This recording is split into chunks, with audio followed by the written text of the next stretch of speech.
Hi అందరికీ నమస్తే.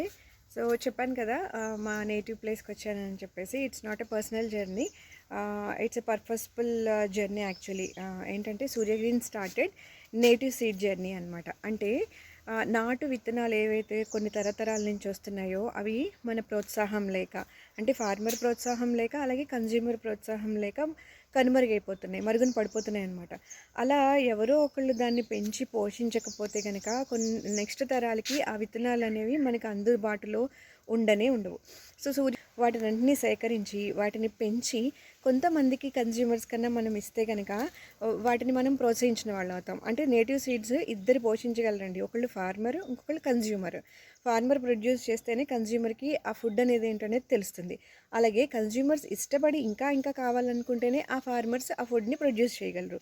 So ఈ నాటు విత్తనాల రుచి ఏదైతే ఉందో అది ఫార్మర్ పండించకపోవడం వల్ల, అలాగే కన్జ్యూమర్స్ తినకపోవడం వల్ల, అవి కావాలని అడగకపోవడం వల్ల కనుమరుగైపోతున్నాయి. సో ఈ గ్యాప్ని ఫిల్ చేయడానికి ఎంతో కొంత మనం ప్రయత్నం చేయాలి అని చెప్పేసి we started this native seed journey.